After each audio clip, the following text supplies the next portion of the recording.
There are a number of biblical and theological concepts in the Bible, such as grace, mercy, covenant, faith, resurrection, justification, etc. This morning I have a question for you. You don't have to answer my question to me, but please answer this question to yourself. What is your primary biblical or theological term or concept for your reading Bible?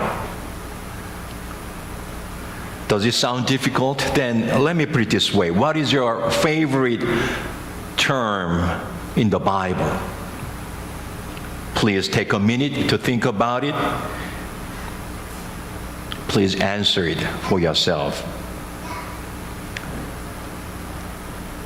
As far as I'm concerned, adoption is one of the most powerful and formative terms in the Bible. For the last several years, it has become a very powerful concept for my spiritual journey. I have 2 children, so I came to realize how great adoption is. Adoption provides a child with an opportunity to start a new life in a supportive family. So I think adoption is the greatest love in the world. When I see some parents who have adopted children, I really think highly of them from the bottom of my heart. Sometimes I see parents who have 14 children with different hair color and skin color. Instantly, I guess that the children might be adopted. Then I usually approach the family and begin to talk with them. And I confirm my guess. Then I usually say, "Thank you for your love. I am really grateful for the parents' love." What could be the best definition of adoption?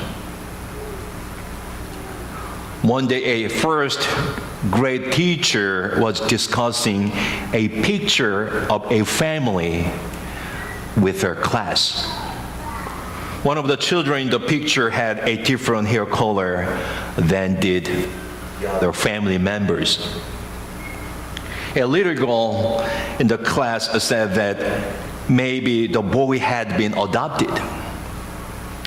"I know all about adoption," she said, "because I was adopted." Another little boy asked her, "What does it mean that you are adopted?" "It means," said the little girl, "that you grew in your mommy's heart instead of her tummy." Don't you think this story explains well what adoption is all about? In a sense, we are all spiritual orphans, but God loved us so much in His heart that He sent His only Son, Jesus Christ, and He has adopted us as His children. Ephesians chapter 1, verse 5 says, "He loved us, so He decided long ago to adopt us as His children." Today's passage is one of the well-known narratives in the Bible. Especially, it is one of the favorite stories of Sunday school students. Moses' mother put Moses on the river to save his life. An Egyptian princess found him and adopted him as her son, although she knew that he was a Hebrew. Without adoption, Moses might have lost his life.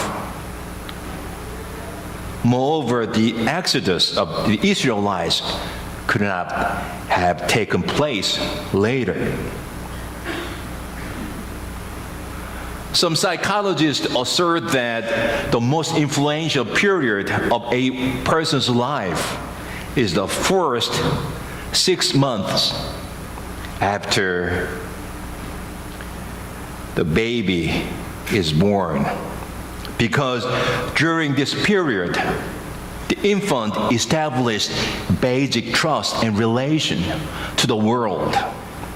Therefore, it is very crucial to provide good enough care to the babies during that time. Moses was only 3 months old, but he was thrown out on the river.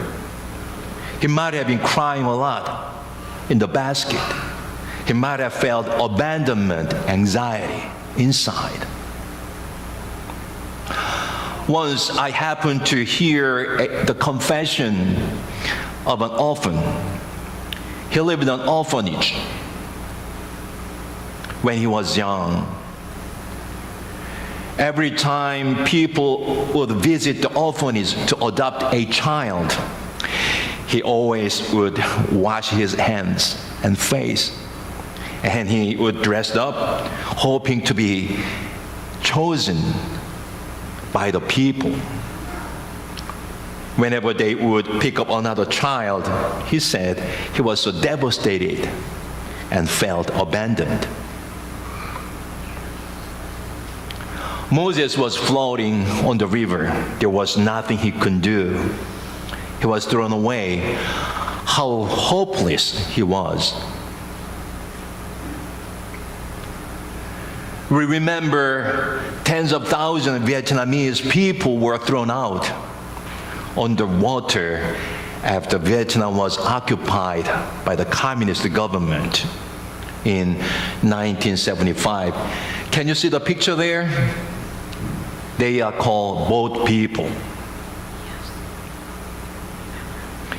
They were refugees from the Vietnam War who fled Vietnam in large numbers following the fall of Saigon. They drifted so long on the water. Many of them had to face deadly storms, starvation, diseases, and pirates at sea. Can you see the flag written SOS? It means that they are thrown away. It means that they are floating. It means that they are helpless, like Moses. I can still see Moses floating on the river when I see the innocent struggling and suffering. I can still see Moses floating when I see people in agony, in body, mind, or spirit. Even I can see Moses floating inside me when I see myself in trouble and turmoil. I feel like I'm floating on the river like Moses did. From time to time, we are thrown away by certain situations or somebody. We are drifting. Sometimes the water on the river surges so fast that we cannot control anything. Let me share a story with you. There was a Korean boy who lost his mother at the age of 4. His father left him. He had to live in the house of a relative, but he struggled there with discrimination, loneliness, and hunger. When he was 6 years old, he decided to leave the house. He left the house and he became a street beggar. The Korean War broke out in 1950.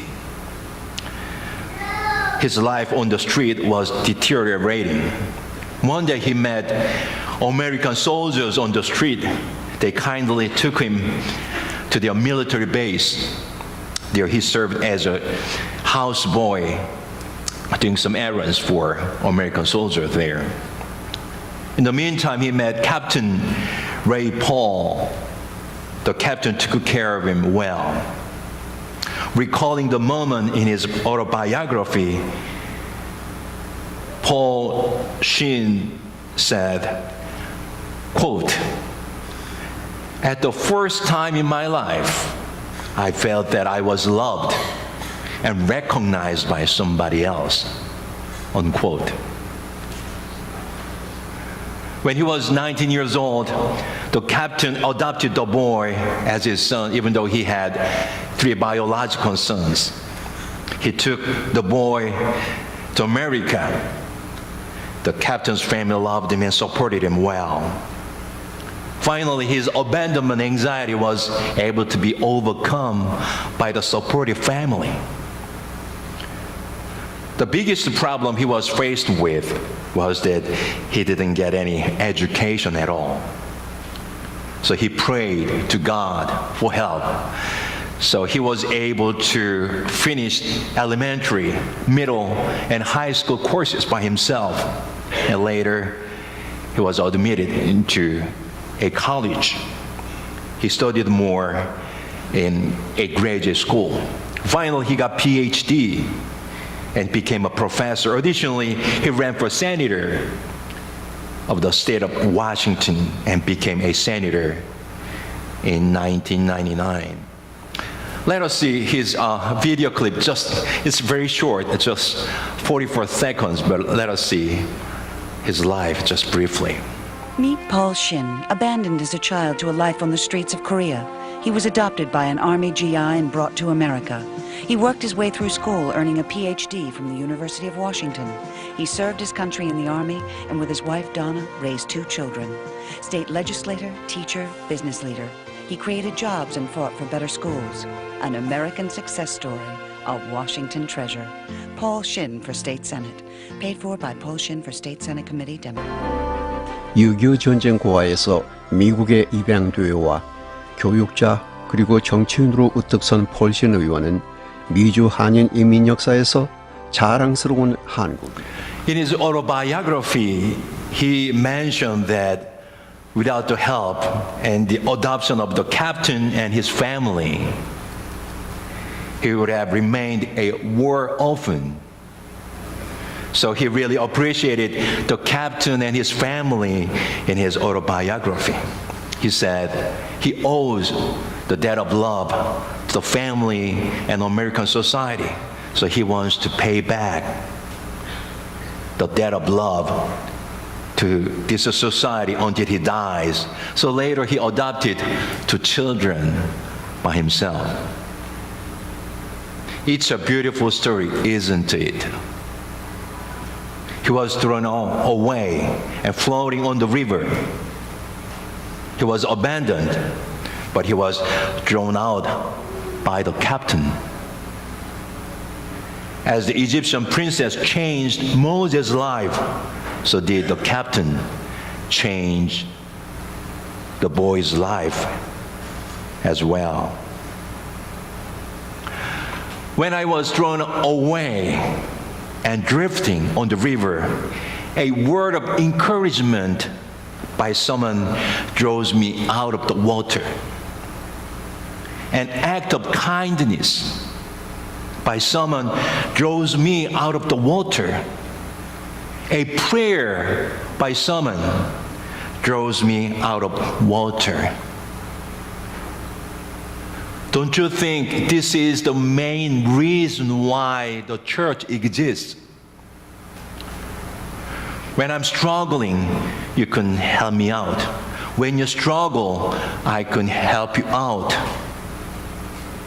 When people are floating, as a church, we can draw them out. This is what church is all about. Lastly, I'd like to show you one more picture. It is going to be my summary of my sermon today. Let us see. Both people again, but they are drawing out by another boat, American soldiers. The picture, in a sense, summarizes the identity of Christians and mission of the church as well. Moses' adoption still takes place in the world, and it has to take place through this church as well. There are so many drifting people in the world. We need to hear them crying for help. Let us make Moses' adoption take place through our church, because we know that an act of adoption could make an incredible difference to somebody's life. Amen.